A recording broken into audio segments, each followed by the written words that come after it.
Hello everyone, welcome back to the channel. If you haven't been here before, my name is Rita. I hope you all are doing well. I hope you are having a wonderful week. Midweek, I hope is going well for you. So, I have a question for you. Do you know or have you ever heard of the Young Global Leaders Forum? I hadn't either. So, apparently, the Young Global Leaders Forum is a group that that was created supposedly in 2004 by Klaus Schwab. Now, if you haven't heard of Klaus Schwab, many of you I'm sure have by now. He is the Gentlemen, I have a plan. The world is mine! The world is mine! who gave us all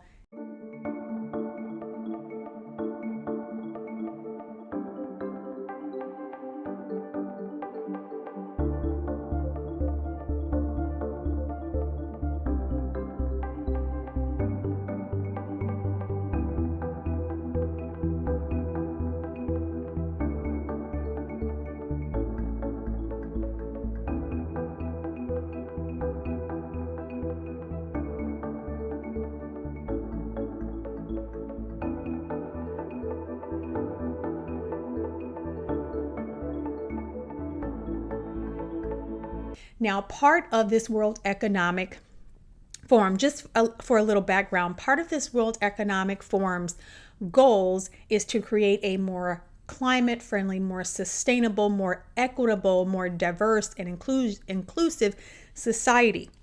So in doing this, what the goal is, if you see right here, this little wheel is the World Economic Forum Strategic Intelligence wheel. Now within this wheel, it basically gives you a preview of everything that Klaus Schwab, along with thousands of other elites globally, are trying to accomplish, and the way in which they are trying to accomplish. That's why it's called the Strategic Intelligence page. I will link it below. So basically on this page, they talk about, the pandemic. They talk about diversity and equity and inclusion and no justice, no peace, and all of this other stuff, right? They talk about COVID misinformation and all of the things that we hear all the time, all of the terms that we hear that seem to be infiltrating our schools, infiltrating society, this reimagine, reinvention, all of these things that are so foreign, but we're hearing them all over the news, commercials. Every time we look around, there's a commercial saying, reimagine, reimagine, reimagine, reimagine a world, reimagine a school. Hello there, I'm Gillian Joseph. Over the next hour, we'll share the mission, vision and plans of the World Reimagined, which we've been working on with a growing community of people since May 2019. We're excited to share them with you, and even more excited to invite you to join the World Reimagined family. That we want schools, community groups, sporting and cultural institutions across the country to join. So the question has to be asked, where is this stuff coming from? So the strategy of the World Economic Forum, Klaus Schwab in particular, his strategy is to infiltrate every area of society. Now, how do you do that? How do you do that most effectively? I mean, yeah, you can use the news. You can, buy up news stations, okay? And you can put a bunch of reporters there and pay them a bunch of money and tell them, hey, regurgitate all this stuff. Yeah, that's all fine and well, but that's not really how you permeate society. How do you permeate society? Well, you start with the young people. Everyone knows that, right? You start with children. Children are impressionable. So you start with young people, okay? So what he did, he created this forum, this Young Global Leaders Forum. And in this forum, what he's hoping to do is get young people from every industry, every background, college professors, people in media, in arts, public service, right? civil servants, people who work in government. The Forum of Young Global Leaders accelerates the impact of a diverse community of responsible leaders across borders and sectors to shape a more inclusive and sustainable future. Our growing membership of more than 1,400 members and alumni of 120 nationalities includes civic and business innovators, entrepreneurs, technology pioneers, educators, activists, artists, journalists, and more. All of these new people that are springing up talking about racial injustice and no justice, no peace. We thought that BLM were the people who started some of these things. We thought that AOC, it was her Green New Deal, and we think that it's Biden's New Deal. And there are some very interesting people who have come out of this forum. When I mention now names like Mrs. Merkel, even Vladimir Putin and so on, they all have been young global leaders of the World Economic Forum. Mm-hmm. But what we are very proud of now, the young generation, like Prime Minister Trudeau, President of Argentina and so on, that we penetrate the cabinets. So yesterday I was at a reception for Prime Minister Trudeau, and I know that half of this cabinet, or even more, half of this cabinet, are actually young global leaders of the World Economic Forum. And that's true in Argentina too. Wow. Yeah. Sorry. That's true in Argentina as well. It's true in Argentina, and it's true in France now. Mm-hmm. I'm with the president.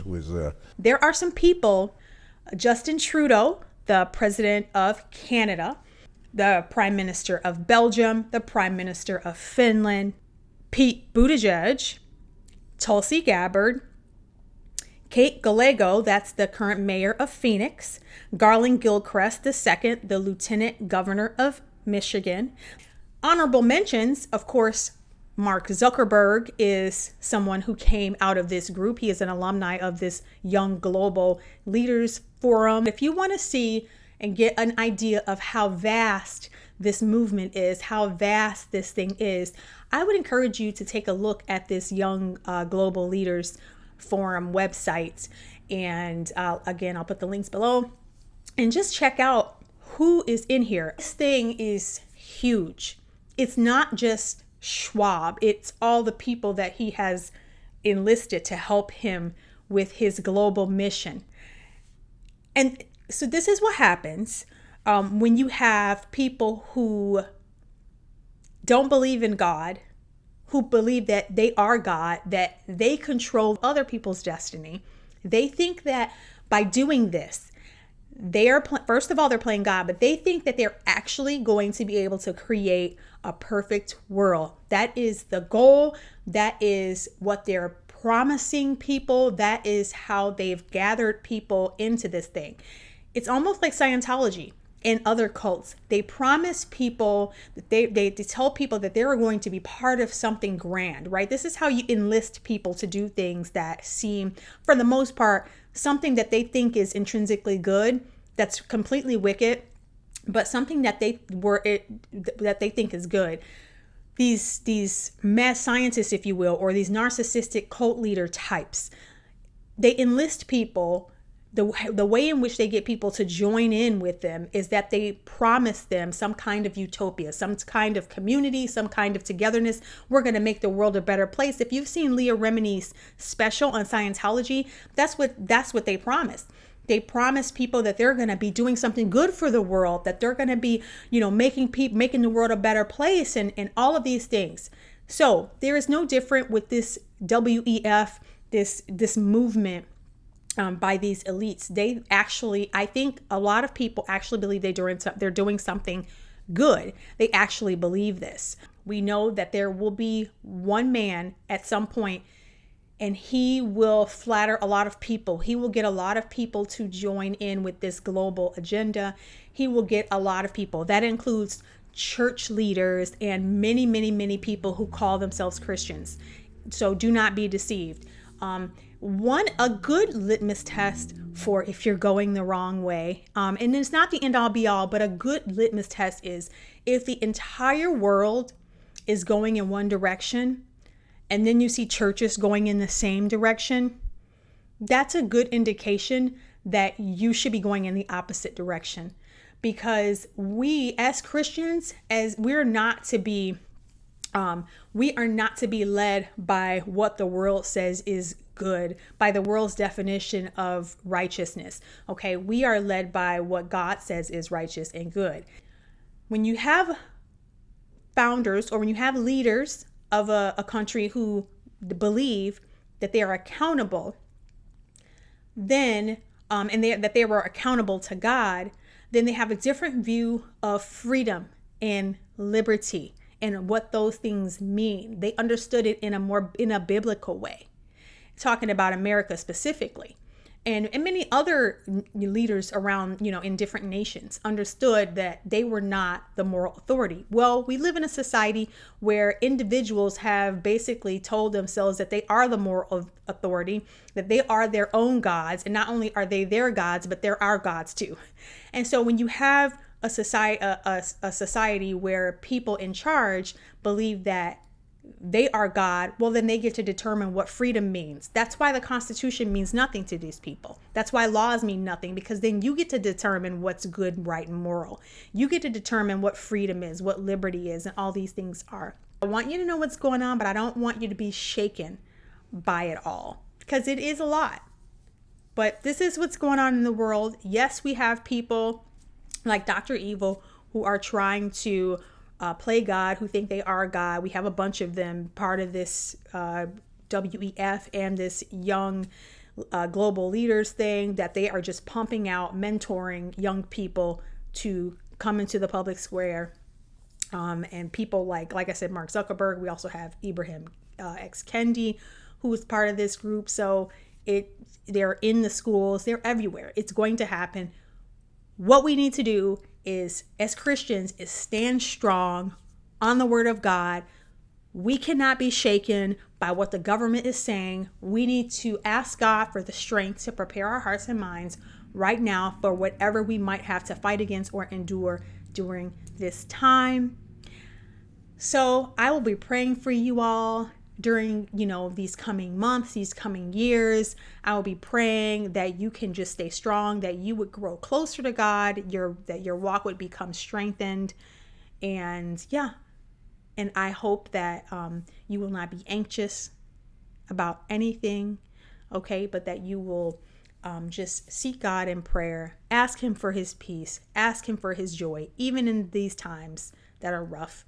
He has promised to give you that, and I believe and trust his promises. So I hope you guys have a great rest of your week, and until next time, I will talk to you soon. Ciao.